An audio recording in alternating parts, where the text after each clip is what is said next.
कर they start. Okay, आ जाए, जुड़ जाते हैं हम सब एक नए पार्ट, एक नए चैप्टर के लिए आपके सामने। हम नया चैप्टर लेकर आए हैं, कक्षा 12 आरोग्य भाग 2 की यहाँ पर हम बात कर रहे हैं। 13 चैप्टर हमने कंप्लीट कर लिए हैं, 14वां चैप्टर सेकंड लास्ट चैप्टर है आपके पार्ट का ये। हजारी प्रसाद द्विवेदी जी का आज हम लेखक परिचय यहाँ पर प्राप्त करेंगे। इनका एक निबंध यहाँ पर लिया गया है, शिरीष के फूल, ठीक है, उसके बारे में हम चर्चा करेंगे अगले वीडियो में। नेक्स्ट प्लेलिस्ट में वो आपको मिल जाएगा। यहाँ पर इस वीडियो में यहाँ पर लेखक परिचय की बात करेंगे। तो इस लेखक परिचय को अपने पास तक पहुंचने से रोकने के लिए आपको करना क्या है, हमारे चैनल को लाइक सब्सक्राइब करना है, ताकि आप और हम इसी तरीके से जुड़े रहें। चलिए पढ़े, शुरू करें। ओके, कुछ चीजें इनसे जुड़ी हुई हैं, वो मैं आपको और बता दूंगी, आप वो भी पॉइंट आउट करके लिख सकते हैं, ठीक है। पहले इसको पढ़ लेते हैं, फिर मैं आपको इनके बारे में कुछ और चीजें हैं वो इधर छोड़ो, इधर लिख देते हैं हम। सॉरी, पर हम थोड़ा सा चेहरा छिपा देते हैं। ओके, यहाँ लिख दूंगी, यहाँ आपकी समझ में आ जाएगा। तो शुरुआत करेंगे कहाँ से, वही जन्म से। तो इनका जन्म हुआ है 1907, आजादी से 40 साल पहले, आरब दुबे का छपरा, बलिया, उत्तर प्रदेश। अब देखो ये फिर यूपी है, मेरी कोई गलती नहीं है ठीक है। यहाँ पर फिर यूपी के एक लेखक, एक कवि, एक महान साहित्यकार हमारे सामने हैं, हजारी प्रसाद द्विवेदी। इनके नाम से तो द्विवेदी युग भी चलता है भारत हिंदी साहित्य में, ठीक है। इतने बढ़िया वो हुए हैं ये। 1907 में जन्म हुए, कहाँ, बलिया उत्तर प्रदेश में। आप इसको ना भी लिखें तो भी चलेगा, बलिया उत्तर प्रदेश याद कर लीजिएगा। प्रमुख रचनाएं हैं अशोक के फूल, कल्पलता, विचार और वितर्क, कुटज, विचार प्रवाह, आलोक पर, प्राचीन भारत के कलात्मक विनोद। ये इनकी क्या है, निबंध संग्रह है, याद रखिएगा, ये इनके निबंध संग्रह है। इनकी जो मुख्यता है, इन्होंने जिसमें महारत हासिल की है वो निबंध और आलोचनात्मक साहित्य, इसी में ये मतलब बहुत विशेष दक्षता इनको प्राप्त थी, निबंध में और आलोचना साहित्य में। लिख दूंगी अभी, बाद में लिख लीजिएगा। अब इनके उपन्यास की बात करें तो बाण भट्ट की आत्मकथा, चारुचंद्र लेख, पुनर्नवा, अनाम दास का पोथा, ये इनके उपन्यास है। बाण भट्ट की आत्मकथा काफी फेमस हुआ, ठीक है। अब आलोचनात्मक साहित्य, इनका जो मतलब ज्यादातर लेखन आलोचनात्मक साहित्य या निबंध में है। तो सूर साहित्य, कबीर, मध्यकालीन बोध का स्वरूप, नाथ संप्रदाय, कालिदास की लालित्य योजना, हिंदी साहित्य का आदिकाल। मैंने कहा ना, इनके नाम पे हिंदी साहित्य का एक युग भी चलता है, द्विवेदी युग। तो इन्होंने आदिकाल के बारे में भी आलोचनात्मक रचना की है। हिंदी साहित्य की भूमिका क्या रही है, हिंदी साहित्य का उद्भव और विकास की किताब तो पढ़ी जाती है अभी, ये इनके आलोचनात्मक साहित्य हैं। इतिहास से भी संबंधित है और आलोचना से भी संबंधित है। इसके बाद इन्होंने किया है संदेश राजतक, पृथ्वीराज रासो, नाथ सिद्धू की बानियां, ये ग्रंथ संपादन है। ग्रंथ संपादन यानी कि ये जो किताबें थी, इन्होंने इनको छपवाने में, समहाउ एडिटिंग में इनकी हेल्प की है, इन किताबों के छपने में इनकी हेल्प की है, एडिटिंग में हेल्प की है। नेक्स्ट है विश्व भारती, शांति निकेतन से निकलने वाली पत्रिका का भी इन्होंने संपादन किया है। शांति निकेतन आप जानते होंगे, रविन्द्रनाथ टैगोर जी का स्कूल है, जो उन्होंने कोलकाता बंगाल में स्थापित किया था, शांति निकेतन वहां का नाम है। तो वहां से जो पत्रिका निकलती थी विश्व भारती, उनका भी इन्होंने संपादन किया है। क्यों किया है, कैसे किया है, वो मैं आपको अब तारतम्य यहाँ पर जोड़ देती हूँ। सबसे पहला तो जन्म इनका हो गया उत्तर प्रदेश में, उसके बाद इनकी जो शिक्षा है, दिखाई दे रहा है, नहीं और नीचे करना पड़ेगा, ठीक। तो इनकी जो शिक्षा है, ठीक है, शिक्षा इन्होंने पाई है काशी विश्वनाथ विद्यालय से। असम विश्वनाथ तो नहीं है, सॉरी, काशी विश्वविद्यालय से इन्होंने पाई है, वो मंदिर का नाम निकल गया। काशी विश्वविद्यालय से इनकी शिक्षा हुई है, ठीक है। इसके बाद शिक्षा के बाद इनको रविन्द्रनाथ टैगोर जी ने आमंत्रित कर लिया, ठीक है। रविन्द्रनाथ टैगोर जी ने कहाँ बुला लिया इनको, शांति निकेतन। शांति निकेतन में रहकर इन्होंने उत्तम साहित्य की सृजन किया, ठीक है। उत्तम साहित्य का सृजन किया इन्होंने, कहां पर, शांति निकेतन में। और वहीं पर इन्होंने ये पत्रिका का भी संपादन किया है, शांति निकेतन में रहकर, ठीक है। इसके बाद फिर वापिस ये आ जाते हैं हिंदी के प्रोफेसर बनके। हिंदी के प्रोफेसर बनके ये कहाँ आ जाते हैं, ये वापस से आ जाते हैं काशी विश्वविद्यालय। ठीक है, ये वापस से आ जाते हैं काशी विश्वविद्यालय, आ जाते हैं हिंदी के प्रोफेसर बनके, और वहां पर काफी तरीके से काम करते हैं। इनकी संस्कृत, हिंदी, अपभ्रंश, प्राकृत सब पे बहुत अच्छी पकड़ होती है भाषाओं पे इनकी। ठीक है, इन भाषाओं पर इनकी काफी अच्छी पकड़ रही है। इन अगर बात करें तो संस्कृत पे इनकी पकड़ रही है, हिंदी पे इनकी पकड़ रही है, ठीक है, अपभ्रंश पर इनकी पकड़ रही है, ठीक है, प्राकृत भाषा पर इनकी पकड़ रही है। के अलावा इनको साहित्य, इतिहास और आप बोलो विज्ञान, ज्ञान विज्ञान, कला, इनका भी बहुत अच्छा अनुभव था। तो वेरिएशन में इनके पास ज्ञान था, बहुत अच्छा था। ठीक है, अब पुरस्कार और सम्मान की बात करते हैं, चलिए। ठीक है, पुरस्कार और सम्मान की बात करते हैं। तो पुरस्कार और सम्मान की अगर हम बात करें तो साहित्य अकादमी सबसे बड़ा पुरस्कार है, आलोक पर्व पर मिला इनको, भारत सरकार द्वारा इनको पद्म भूषण भी दिया गया है। ठीक है, और लखनऊ विश्वविद्यालय द्वारा इनको डीलिट की उपाधि भी दी गई है। ठीक है, डॉक्टरेट इन लिटरेचर। ठीक है, पीएचडी होता है एक ये DLitt, doctorate in literature, DLitt की उपाधि भी दी गई है। ये खाली साहित्य के उसमें होता है, बाकी पीएचडी तो आप किसी भी क्षेत्र में कर सकते हो ये। ठीक है, इनकी मृत्यु हो जाती है 1979 में, और जन्म कब हुआ था, 1907 में। और तो कितने साल के थे ये, 72 वर्ष के। कितने साल के थे ये, 72 वर्ष की उम्र में इनका निधन हो जाता है। कहाँ पर, दिल्ली में। ठीक है, क्यों, क्योंकि ये राजनीति में और इनमें भी थोड़े सक्रिय रहे थे, देश के लिए इन्होंने काफी अच्छा काम किया। ठीक है, मैं साहित्य को, अब चूंकि एक लाइन लेनी है हमें, जो लेखक हमारे सामने हैं उनसे जुड़ी कोई ना कोई लाइन हमको यहाँ पर उद्धृत करनी है, तो उनसे, उनके किसी काव्य, उनकी किसी रचना की यहाँ पर एक लाइन है, मैं साहित्य को मनुष्य की दृष्टि से देखने का पक्षपाती हूँ। ठीक है, इंसान की, ईश्वर की तरह से नहीं, मैं मनुष्य की तरह से ही देखना चाहता हूँ। जो वाक्जाल यानी वाणी का जाल मनुष्य को दुर्गतिहीनता और प्रमुख अपेक्षिता से बचा ना सके, यानी जो उसे बुरी संगतियों में जाने से रोक ना सके, जो वाणी, जो शब्द, जो उसकी आत्मा को तेजोदीप्त ना बना सके, जो उसकी आत्मा को शुद्ध ना कर सके, ठीक है, मलिन होने से ना बचा सके, उसकी आत्मा का तेज ना बढ़ा सके, जो उसके हृदय को पर दुख कातर और संवेदनशील ना बना सके। पर दुख कातर यानी दूसरे के दुख में दुखी होना, उसे साहित्य कहने से मुझे संकोच होता है। भैया मैं साहित्य, ऐसे साहित्य को मैं साहित्य नहीं मान सकता जो मनुष्य में अच्छी संवेगों को, अच्छी भावनाओं का संचार ना कर सके। ठीक है,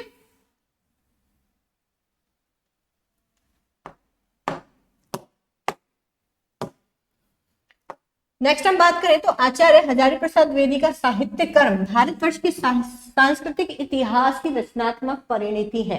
परिणति यानी परिणाम है। ठीक है, इन्होंने भारतीय साहित्य में, भारतीय संस्कृति में, भारतीय इतिहास में कई ऐसी चीजें देखी और उनको इन्होंने अपनी रचना में ढाला है। ठीक है, हिंदी संस्कृत, ये देखो आ गया, हिंदी संस्कृत, प्राकृत, अपभ्रंश, बंगला आदि भाषाओं व उनके साहित्य के साथ साथ इतिहास, संस्कृति, धर्म, दर्शन और आधुनिक ज्ञान विज्ञान की व्यापकता व गहनता में बैठकर यानी उनकी मतलब बहुत ज्यादा डीपली ज्ञान, नॉलेज था उनको। उनका अगाध पांडित्य नवीन मानवतावादी सर्जना और आलोचना की क्षमता लेकर प्रकट हुआ है। ठीक है, उन्होंने जितना इतिहास का अध्ययन किया है, जितना इतिहास को जाना, संस्कृति को जाना, धर्म को जाना, दर्शन को जाना, ठीक है, उतना ही उनके रचनाओं में आधुनिकता का भी हमें क्या मिलता है, मानवतावादी स्पर्श मिलता है, आलोचना की क्षमता मिलती है। ठीक है, वे ज्ञान को बोध और पांडित्य की हृदयता में ढालकर एक ऐसा रचना संसार हमारे सामने उपस्थित करते हैं जो विचार की तेजस्विता, कथन के लालित्य और बंद की शास्त्रीयता का संगम है। ठीक है, इस प्रकार उनमें एक साथ कबीर, रविंद्रनाथ और तुलसी एकाकार हो उठते हैं। ठीक है, क्यों, क्योंकि वो विचारों की तेजस्विता है उनके अंदर, कथन का लालित्य है, यानी कहने में अपनी बात जो कहना चाहते हैं वो बहुत सुंदर ढंग से कह रहे हैं, और जो विचार हैं उनके बहुत उत्तेजक हैं, आक्रामक, और बंद की शास्त्रीयता है। ठीक है, तो बंद किसने निभाए, तुलसी ने। कबीर ने क्या कहा, अपनी बात को लालित्यपूर्ण तरीके से कहा, और रविन्द्रनाथ जी में विचारों की उत्तेजना है, तो इस तरीके से मान सकते हैं। मे बी वो उनका कुछ और पर्पस होगा, लेकिन मुझे ऐसा लगता है, ठीक है। तो मैंने उन तीनों चीजों को इसमें पिरो दिया है। इसके बाद उससे जो प्राण धारा फूटती है, यानी उस साहित्य से जो मंथन विचार हमारे उसमें आते हैं, वह लोक धर्मी रोमांटिक धारा है, जो उनके उच्च कृतित्व को सहजग्राह्य बना देती है। मतलब उनके लिखने का जो विचार की जो उनकी जो विचार है वो इस लेवल के हैं, लेकिन जब वो लिखते हैं तो उनके जो सरल शब्दों में जब वो विचार पिरोए जाते हैं तो वो क्या हो जाता है, हमारे मन तक पहुंच ही जाते हैं। उनकी सांस्कृतिक दृष्टि जबरदस्त है। ज्ञान अच्छा था तो ज्ञान अच्छा होगा तो उसी तरह से उसकी समीक्षा भी कर पाएंगे वो। उसमें इस बात पर विशेष बल है कि भारतीय संस्कृति किसी एक जाति की देन नहीं है। ये तो फैक्ट है, किसी एक जाति की देन नहीं है भारतीय संस्कृति। यहाँ पर हमने हर जाति हर तरह के मनुष्य का स्वागत किया है, और यहाँ पर इतने लोग, इतने आक्रमणकारी, इतने विदेशी वो आए अपनी संस्कृतियां लेकर, सबसे हमने कुछ कुछ सीखा है। हमने सीखने से कभी किसी को कुछ मना नहीं किया, और वो हमसे ज्यादा सीख कर गए। बल्कि समय समय पर उपस्थित अनेक जातियों के श्रेष्ठ साधनांशों के लवणनीर यानी लवणनीर क्या होता है, नमक, ठीक है, के संयोग से उसका विकास हुआ है। ये फैक्ट है कि हमारी संस्कृति तो पहले से ही उन्नत थी, हमारे पास तो पहले ही इतना रिच कल्चर था, लेकिन उसमें और संस्कृतियां आके जुड़ती गई और लोग आके जुड़ते गए, तो हमने उनकी सिर्फ बेस्ट चीजें उठाई हैं। हमारा संविधान जो बना है ना, जो लिखा गया है, वो भी हर देश की बेस्ट चीजें लेकर लिखा गया है, ठीक है। इस देश की ये चीज बहुत अच्छी है, वो हमने ले ली, उस चीज की देश की वो चीज बहुत अच्छी है, हमने ले ली, ठीक है। हमने अंधानुकरण नहीं किया किसी चीज का, हमारे पास थी ऑलरेडी, हमारे पास इतनी अच्छी संस्कृति थी। लेकिन जो लोग आए, जो दूसरी जातियां आई, जो दूसरे लोग आए अपनी संस्कृति के साथ में, उनके भी हमने अच्छी चीजें ही ली हैं, हमने उनकी बुरी चीजें अपनाने की कोशिश नहीं की। उनकी मूल चेतना विराट मानवतावाद है। नेचुरल सी बात है, क्योंकि हर मानव को इससे फायदा होना चाहिए। वो वही तत्व स्वीकार करते हैं जो मानव के लिए अच्छे हैं, जिसके संस्पर्श से कला और साहित्य ही नहीं, ये संपूर्ण जीवन ही सौंदर्य आनंद से परिपूर्ण हो जाता है। मतलब समझ में आया, सिंपल सी चीज, ठीक है। द्विवेदी जी के सभी उपन्यास समाज के जात पात और महजबों में विभाजन, आधी आबादी यानी स्त्री के दलन की पीड़ा को सबसे बड़े सांस्कृतिक संकट के रूप में पहचानने, रचने और सामंजस्य में समाधान खोजने का साहित्य है, ठीक है भाई। नर और मादा यानी कि आदमी और औरत दोनों से ही सृष्टि का विकास हुआ है, और दोनों की ही आबादी आधी आधी अगर मान ली जाए, ठीक है, 50% आदमी और 50% औरत है, ठीक है, तुलनात्मक रूप में मान ली जाए, तो इस जो आधी जो अपेक्षित जाति है, स्त्री आबादी, उसकी जो पीड़ा है, उसका जो कष्ट है, उसको जो शोषण हुआ है, ठीक है, उसको सांस्कृतिक संकट के रूप में माना है, और उसका वो समाधान खोजना चाहते हैं, ठीक है। और जात पात मजहबों का विभाजन ये मानते ही नहीं है, क्योंकि इनका जो दृष्टिकोण है वो बहुत अधिक उदार मानवतावादी है, ठीक है, बहुत अधिक बड़ा है। वे स्त्री को सामाजिक अन्याय का सबसे बड़ा शिकार मानते हैं, देख लीजिए, ठीक है, क्योंकि सबसे ज्यादा जो रोक टोक लगी वो स्त्री पर लगी, जितने पाबंदियां लगी स्त्री पर लगी, जितनी भी कहना चाहिए हर चीज के लिए दोषी किसको ठहराया गया, स्त्री को ठहराया गया। बहुत ज्यादा चले जाएंगे डीप में, छोड़ो। तथा सांस्कृतिक ऐतिहासिक संदर्भ में उसकी पीड़ा का गहरा विश्लेषण करते हुए सरस श्रद्धा के साथ उसकी महिमा प्रतिष्ठित करते हैं। विशेषकर बाणभट्ट की आत्मकथा में, यहाँ कादम्बरी के बारे में भी काफी डिटेल में इन्होंने बात की है, ठीक है। मानवता और लोक से विमुख कोई भी विज्ञान, मानवता और लोक से विमुख यानी अगर ऐसा कोई साइंस है जो मानवता के लिए हितकारी नहीं है तो बेकार है, लोग उसको अपनाने से इनकार कर देंगे। अगर कोई ऐसा तर्क है तो ठीक है। मानवता और लोक से विमुख कोई भी विज्ञान, तंत्र मंत्र, विश्वास या सिद्धांत उन्हें ग्राह्य ही नहीं है, वो उसे ग्रहण ही नहीं करना चाहते, जिसमें मानव का भला नहीं हो सके। इसीलिए तो उन्होंने लिखा है, ठीक है, मैं साहित्य को मनुष्य की दृष्टि से ही देखना चाहता हूँ। जो साहित्य मनुष्य में अच्छी चिंतन का विकास नहीं कर सकता, उसको दूसरों के दुख के लिए संवेदनशील नहीं बना सकता, उसमें बुराइयों का नाश नहीं कर सकता, वो मेरे लिए साहित्य ही नहीं है, ठीक है। वो ऐसा बोलते हैं। मानव की जिजीविषा और विजय यात्रा में, जिजीविषा जीवन जीने की इच्छा, और विजय यात्रा में उनकी अखंड आस्था है। इसी से वे मानवतावादी साहित्यकार और समीक्षक के रूप में प्रतिष्ठित है, ठीक है। उन्होंने जितनी भी अपनी रचनाएं की हैं वो मानव के संवेदों को ध्यान में रखकर की है।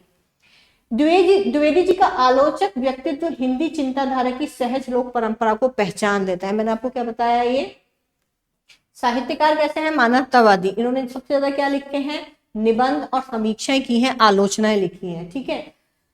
लेता है और उसी से संबंध नाथों, सिद्धों और कबीर से हिंदी की साहित्य परंपरा को जोड़कर उसे एक प्रगतिशील मूल्य के रूप में प्रतिष्ठित करता है। भक्ति काल को भारतीय चिंताधारा का सहज विकास मानने वाले इतिहासकार के रूप में उनकी भूमिका ऐतिहासिक महत्व रखती है, ठीक है। अगर भक्ति काल नहीं आता, तो ये मानते कि अगर भक्ति काल नहीं आता तो हिंदी साहित्य का उत्तरोत्तर विकास नहीं हुआ होता। ये बहुत बड़ा परिवर्तन था हिंदी साहित्य में, वो ऐसा मानते हैं। द्विवेदी जी का निबंध साहित्य इस अर्थ में बड़े महत्व का है और साहित्य दर्शन तथा समाज व्यवस्था संबंधी उनकी कई मौलिक उद्भावनाएं मूलतः निबंधों में ही मिलती हैं, ठीक है। उन्होंने ऐसा कहानियां नहीं रची, उन्होंने अपनी बात को सटीक और सीधे तरीके से बोला है। पर यह विचार सामग्री पांडित्य की बोझ से आक्रांत होने की जगह उसके बोझ से अभिषिक्त है। जैसे कि मैंने आपको बताया, इनके विचार उत्तेजक तो हैं, लेकिन कहा जो है इन्होंने वो इतने सरल भाव से कहा है कि वो हमें समझ में आ जाता है। अपने लेखन द्वारा निबंध विधा को सर्जनात्मक साहित्य की कोटि में ला देने वाले द्विवेदी जी के निबंध व्यक्तित्व वंजना और आत्मपरक शैली से युक्त है, ठीक है। अब बात करते हैं यहाँ पर हमारे पाठ परिचय के बारे में। हमारा पाठ क्या है? पाठ का नाम क्या है? पाठ का नाम है हमारा शिरीष के फूल, ठीक है। यहाँ पर हमारा जो पाठ है, अब मैंने आपको बताया था ये निबंध है, याद रखिएगा निबंध है। यहाँ पर इतिहास की बहुत सारी चीजें उन्होंने अपने उसमें ली है, रचनाओं में, ठीक है। कई चीजों में बहुत एग्जाम्पल भी देंगे आपको इतिहास से जुड़े हुए, ठीक है। भाई नीचे रहना, बार बार ऊपर क्यों पहुंच जाता है? नीचे कर दो तो बिल्कुल नीचे जाता है, ठीक है। ये लेखक के संग्रह कल्पलता से उद्धृत है, याद रखिएगा जो इनका निबंध है वो कल्पलता से उद्धृत है, ठीक है। इसमें लेखक आंधी, लू और गर्मी की प्रचंडता में भी अवधूत यानी सन्यासी की तरह अविचल होकर कोमल पुष्पों का सौंदर्य बिखेरे शिरीष के माध्यम से मनुष्य की अजेय जिजीविषा और तुमुल कोलाहल कलह के बीच धैर्य पूर्वक लोक के साथ चिंतारत कर्तव्यशील बने रहने को महान मानवीय मूल्य के रूप में स्थापित करता है। यानी कि बाहर कितनी भी कठिन परिस्थिति है, गर्मी, आंधी, लू, तपन सब है, लेकिन शिरीष यानी गुलमोहर का पेड़ आप बोल सकते हो। गुलमोहर का पेड़ जो है वो इतनी, आप गुलमोहर का पेड़ देखना गर्मियों में ही खिलता है, उसमें फूल जो आएंगे वो गर्मियों में ही आते हैं। तो जब सब पूरी दुनिया त्राही त्राही कर रही होती है गर्मी के मौसम में, तब ये शिरीष के फूल खिलते हैं। और ये किसकी तरह है? सन्यासी की तरह है, ठीक है। ये जीवन जीने की इच्छा आपके सामने प्रस्तुत करते हैं। बाहर कितना भी कोलाहल है, कितना भी शोर है, लोग त्राही त्राही कर रहे हैं उस मौसम से, लेकिन ये फिर भी धैर्यपूर्वक अपना कार्य करते हैं, ठीक है। अपने कर्तव्य पर बने रहते हैं। क्यों? क्योंकि ऐसा ही मानव को होना चाहिए, ठीक है। ऐसी भावधारा में बहते हुए उसे देह बल के ऊपर आत्मबल का महत्व सिद्ध करने वाली इतिहास विभूति गांधी जी की याद हो आती है, ठीक है। गांधी जी में देह का बल नहीं था, लेकिन आत्मबल बहुत था, उनका विल पावर बहुत अच्छा था, तो ठीक है। वह गांधीवादी मूल्यों के अभाव की पीड़ा से भी कसमसा उठता है, क्योंकि अब गांधी जी के जो विचार हैं, जो उनकी भावनाएं, जो उनके आदर्श थे, वो खत्म हो रहे हैं किसी हद तक। निबंध की शुरुआत में लेखक शिरीष पुष्प की कोमल सुंदरता के जाल बुनता है। शुरू में क्या करता है? वो शिरीष की प्रशंसा करते हैं, फिर उसे भेद कर उसके इतिहास में चले जाते हैं और फिर उसके जरिए मध्यकाल के सांस्कृतिक इतिहास में बैठ जाते हैं, ठीक है। तो मैंने कहा ना इतिहास से भी लाए हैं, संस्कृति इतिहास इन्होंने जोड़ के रख रखा है, कभी कहीं से एग्जाम्पल आ रहा है, कभी कहीं से। तो शुरुआत कहां से की इन्होंने? शिरीष की सुंदरता का वर्णन करने से, ठीक है। उसके बाद वो इतिहास में चले जाएंगे, उसके बाद सांस्कृतिक इतिहास में चले जाते हैं, फिर तत्कालीन जीवन पे आ जाते हैं। तत्कालीन जीवन यानी उस वक्त पर चल क्या रहा था, वही उठापटक चल रही थी, आजादी की और ये सब चीजें चल रही थी, ठीक है। तो फिर तत्कालीन जीवन सामंती वैभव विलास यानी कि जो लोग पावर में थे, किस तरीके से उनका जीवन था, वो सावधानी से उकेरते हुए उसका खोखलापन भी उजागर करते हैं कि कितने वो सच्चे थे, कितने अच्छे थे, किस तरीके के वो काम करते थे। लेखक अशोक के फूल के भूल जाने की तरह ही शिरीष को नजरअंदाज किए जाने की भी साहित्य घटना से आहत है। जिस तरह से अशोक के फूल को हम लोगों ने भुला दिया है, इस तरह से हमने क्या कर दिया? शिरीष को भी अनदेखा कर दिया। इससे वो थोड़ा परेशान है और इसी में उसे सच्चे कवि का तत्व दर्शन भी होता है। उसके अनुसार योगी की अनासक्त शून्यता और प्रेमी की सरस पूर्णता एक साथ उपलब्ध होना ही सत्कवि होने की एकमात्र शर्त है। यानी कि कवि ऐसा होना चाहिए जिसमें एक साधु, एक योगी की जैसी क्या होनी चाहिए? तपस्या होनी चाहिए, ठीक है, मतलब विरक्तता होनी चाहिए, उसे किसी चीज से मोह नहीं होना चाहिए, लेकिन एक प्रेमी की तरह से सरल हृदय भी होना चाहिए। हर किसी से जुड़ना भी नहीं है, लेकिन उसके अंदर संवेदनाओं का अभाव भी नहीं होना चाहिए। ऐसा कभी भी समस्त प्राकृतिक और मानवीय वैभव में रमकर भी चुकता नहीं आता, पूर्ण नहीं हो जाता, खत्म नहीं हो जाता वो, और निरंतर आगे बढ़ते रहने की प्रेरणा देता है।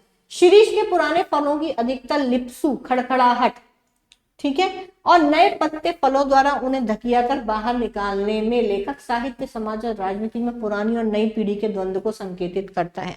मतलब जो पुराने लोग हैं, सत्ता में लगे हुए हैं, बैठे हुए हैं, ठीक है, हटना नहीं चाह रहे हैं, उनसे काम नहीं हो रहा है, लेकिन वो नए लोगों के लिए कुर्सी छोड़ना नहीं चाह रहे हैं। वो यहाँ पर बता रहा है कि जो पुराने फल हैं वो क्या कर रहे हैं, उनकी मतलब कुछ नहीं बचा उनके शरीर में, देह बल तो खत्म हो चुका है, खड़खड़ाहट यानी बिल्कुल कहना चाहिए खोखले हैं, लेकिन उनकी आवाज आ रही है, लेकिन वो नए पत्तों को क्या कर रहे हैं, स्थान नहीं दे रहे। तो नए पत्ते क्या करते हैं, उनको फिर धकिया कर, अभी नेपाल में हुआ ना, ठीक है, जैन जी क्रांति हुई, क्यों हुई, क्योंकि जो पुराने चल रही होंगी मान्यताएं या कुछ भी है, वो नए लोगों को समझ में नहीं आई, ठीक है। तो ये परिवर्तन होना चाहिए समाज में कि आपकी माना, आप जिस समय में पैदा हुए हैं, आपकी अपनी सोच है, आपके अपने विचार है, गुड, बहुत अच्छी बात है, लेकिन जो आने वाली पीढ़ी है उसके अपने विचार है, उसकी अपनी समस्या है, उसके अपने द्वंद्व है, उसको अपनी तरीके से निपटना है उसको, और उसके पास समाधान भी है उन चीजों के लिए, तो आप उन्हें आगे आने दें, करने दें उन्हें काम, ठीक है। तो यहाँ पर उन दोनों का द्वंद्व भी बताया गया है, तथा स्पष्ट रूप से पुरानी पीढ़ी और हम सब में नएपन के स्वागत का साहस वो देखना चाहता है। नेचुरल सी बात है, पुरानी पीढ़ी नए लोगों को स्थान दे, आओ भाई अब तुम करो कलमाल, हमने तो कर दिया, अब तुम भी करो, खुले दिल से स्वागत करो ना उन चीजों का, ठीक है। इस निबंध का शिल्प इसी में चर्चित इक्षुदंड, इक्षुदंड यानी गन्ना है, शुगर केन, ठीक है, गन्ना तो गन्ने की तरह है, मतलब गन्ना क्या होता है, ऊपर से सख्त होता है लेकिन उसमें मिठास बहुत अच्छी होती है, ठीक है, रस बहुत अच्छा होता है। सांस्कृतिक संदर्भ और शब्दावली की भड़कीली खोल के भीतर, ठीक है, शब्दावली ऐसी ली है इन्होंने जो भड़कीली है, सांस्कृतिक संदर्भ वाली है, ठीक है, टिपिकल लग सकती है आपको लैंग्वेज, लेकिन उसके भीतर सहज भावधारा है, मधुर रस है, यह हर तरह से आस्वाद और प्रयोजनीय है, आप इसको आराम से पढ़ सकते हैं, विचार ग्रहण कर सकते हैं, तथा इस प्रकार लेखक के प्रतिनिधि निबंधों में से ये एक है, ठीक है।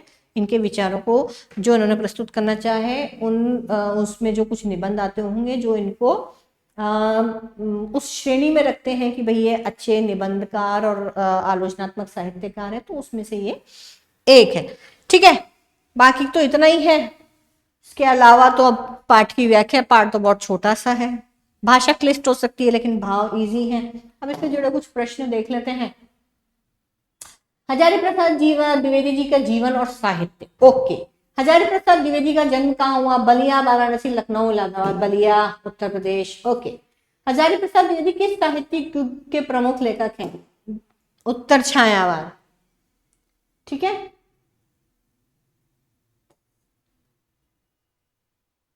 हाँ, आधुनिक काल में ही आते हैं भाई, चार काल है ना अपने पास, आदिकाल, भक्ति काल, ठीक है, रीति काल और आधुनिक काल, तो आधुनिक काल के हैं ये युग, आधुनिक काल है इनका, ठीक है। इसमें अगर नहीं समझ में आया तो आधुनिक काल के। हजारी प्रसाद द्विवेदी के अशोक के फूल किस विधा की रचना है, वो भी निबंधी है, अशोक के फूल भी निबंधी है। इनमें से कौन सा उपन्यास हजारी प्रसाद द्विवेदी द्वारा रचित नहीं है, मैला आंचल, मैला आंचल किसका, फणीश्वरनाथ रेणु का, याद रखिएगा। मैला आंचल आंचलिक उपन्यासकार की श्रेणी में लाकर खड़ा करता है उनको, तो मैला आंचल इनकी रचना नहीं है। हजारी प्रसाद द्विवेदी को किस वर्ष साहित्य अकादमी पुरस्कार से सम्मानित किया गया था, ये 1969। हजारी प्रसाद द्विवेदी ने किस क्षेत्र में विशेष रूप से कार्य किया है, साहित्यिक इतिहास और आलोचना, ठीक है, इन्होंने आलोचना की है, सांस्कृतिक साहित्यिक इतिहास पर अपनी बातें की। कबीर नामक आलोचनात्मक कृति के लेखक कौन है, हजारी प्रसाद द्विवेदी, आपने पढ़ाई है। हजारी प्रसाद द्विवेदी को किस विश्वविद्यालय में हिंदी विभाग के अध्यक्ष पद पर नियुक्त किया था, काशी हिंदू विश्वविद्यालय, मैंने आपको बता दिया था, प्रोफेसर बन के आए थे वहां पर। कल्पलता किस प्रकार की रचना है, निबंध संग्रह है, जिसमें से एक ललित निबंध हमारे सामने लिया गया है, शीरीष के फूल, ओके। बाकी ये नहीं पढ़ेंगे हम। और पद्म भूषण से हजारी प्रसाद द्विवेदी को कब सम्मानित किया गया है, 1957 में पहले पद्म विभूषण मिला, उसके बाद साहित्य अकादमी पुरस्कार मिला 1969, 1969, ठीक है। बाकी ये सब आएंगे नहीं, इतना बड़ा पढ़ने की जरूरत नहीं है, एमसीक्यूज मैंने आपको बता दिए हैं। ये आप याद कर सकते हैं, देख सकते हैं, वीडियो वॉच करके आप इनको लिख सकते हैं, अपने नोट्स में शामिल कर सकते हैं। जो मैंने आपको लाइनें बताई हैं वो भी आप एड ऑन कर सकते हैं, नोट्स बना सकते हैं। ठीक है, चले आज के लिए इतना ही। बाकी का नेक्स्ट वीडियो में फिर इसके व्याख्या के साथ फिर मुलाकात होगी आपकी। तब तक के लिए बाय बाय, मिलते हैं।